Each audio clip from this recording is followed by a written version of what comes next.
예, 안녕하세요. 김노무사TV의 노무사 김승현입니다. 요즘에 사실 제가 듣기만 해도 저는 개인적으로 조금 화가 나는 그런 케이스예요. 2, 3년 전까지만 해도 이런 주장을 하는 사람들이 많지 않았는데 최근에는 이제 급속도로 마치 독버섯처럼 퍼지고 있는 사용자의 주장이에요. 퇴직금을 청구하자. 거기에 대해서 부당이득 반환을 요구한 사용자. 결론적으로 대법원까지 줄 필요가 없다라고 판결이 나왔습니다. 저희가 사실 요구한 거는 퇴직금이었죠. 이걸 간단히 좀 사례로 설명을 드릴게요. 흔히 이제 사용자들이 이제 어떤 노동법상의 법적 의무를 면탈하기 위해서 이제 많이 하는 게 뭐냐면은 노동자임에도 불구하고 너는 노동자가 아니기 때문에 4대 보험이나 각종 근로소득세를 납부하지 않는다. 즉 신고를 안 해요. 신고를 안 해서 마치 없는 사람처럼 일을 하게 한단 말이죠.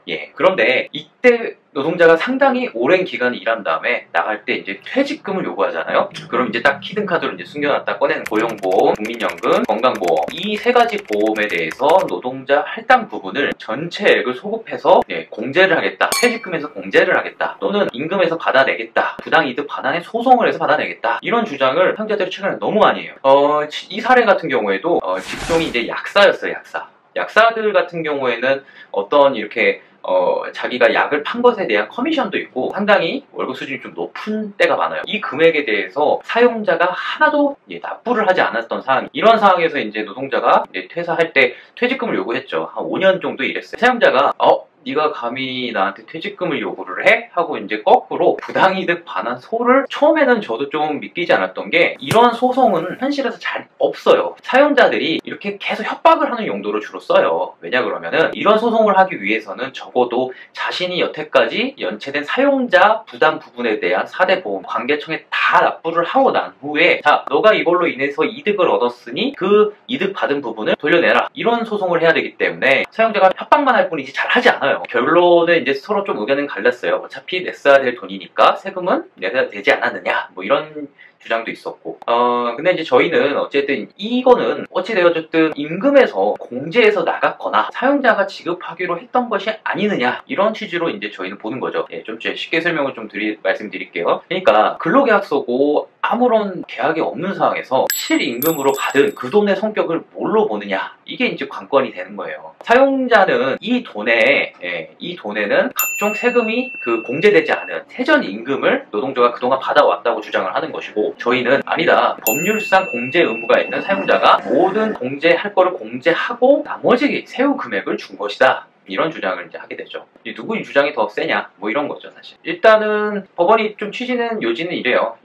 첫 번째로 소송 자체가 매우 악의적이다. 이런 얘기를 하죠. 무슨 얘기냐면 퇴직금을 청구하자 비로소 4대 보험과 같은 비용을 한 번에 납부하고 이런 법률을 노동법 관계법을 면탈하려는 시도가 아니었느냐 이런 지점에 대해서 지적을 했고 또 한 개는 사실상 임금에서 각종 세금 및 그 다음에 4대 보험료를 전부 공제한 것으로 볼 수 있는 여지도 있다. 왜냐하면 애초에 공제 의무자가 그 사람이었고 노동자는 어쨌든 그 공제된 임금으로 실임금을 받기로 한 것은 사실이고 그런 해석을 하나를 이제 내놨고 또 한 개는 만약에 그러한 사실 즉 임금에서 공제하지 않고 받았을 것을 알았다라면 과연 노동자가 그러한 근로계약을 맺었겠느냐 변경된 계약을 맺을 가능성도 있는 상황에서 이걸 과연 부당한 이득이라 볼 수 있겠느냐 이러한 이제 판결을 내놨죠. 그동안 이제 대법원에서 이렇게 판결이 나오기 전까지도 노동부에서는 이렇게 해석을 하고 있었어요. 임금 전액 지급 원칙에 비춰서 근로기준법 43조에 비춰서 매월 할당되는 임금에서 공제하는 건 법률상 가능하다. 4대 보험료나 이런 가능하지만 이를 3년분을 소급해서 공제하는 것은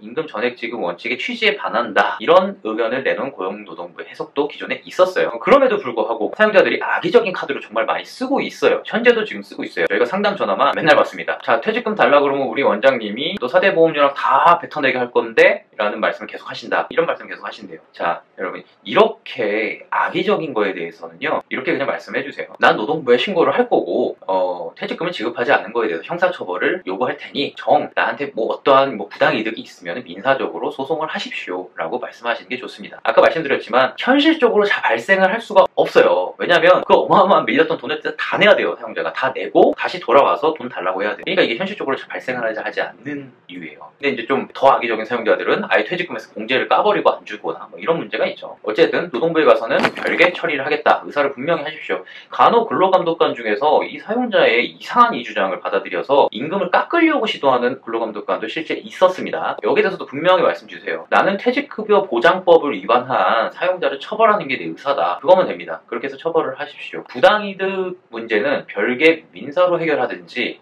그렇게 처리를 분리 처리를 해달라고 분명히 요구하시면 됩니다. 현재 사례로도 노동자한테 그렇게 불리하지는 않아 보여요. 도대체 이제 우리 법 감정, 감정상 맞지 않죠. 그건 뭐 판사님들도 다 아시는 내용이고, 물론 사건 사례나 각 진행된 내용마다 조금씩 차이가 있을 수 있지만 기본적으로는 이렇다. 이렇게 말씀을 좀 드리겠습니다. 자, 오늘 김동수사TV에서는 이 사례를 좀 설명드렸어요. 이게 제가 말씀드리는 것을 겪어보신 분들은 좀 한 번에 이해하실 수 있겠는데요. 주로 이 문제가 발생하는 업종은 제가 이제 관찰해본 결과는 뭐 헬스 트레이너도 굉장히 많았고 미용실, 미용업종 이 업종도 굉장히 많아. 뭐 약사 업종도 좀 있었어요. 의료계도 좀 있어요. 사실 여기는 뭐 세후 임금을 지급하기로 하는 계약을 원체 많이 하다 보니까 이런 문제가 좀 발생을 하는데요. 무조건 줘야 되는 것도 아니고 부당이득도 아니다. 자, 오늘 이렇게 결론 지으면서 마무리 짓겠습니다. 여기에 대해서 궁금한 사항이 있으시면은 카페 주소 하나 나가니까 상담 글 하나 남겨주시면 저희가 아는 선에서는 정보를 드리도록 하겠습니다. 김동수사TV 오늘 여기까지 해서 마치고요. 좋아요, 구독, 요즘에 알람이 필수라죠. 여기까지 해서 부탁드리겠습니다. 감사합니다.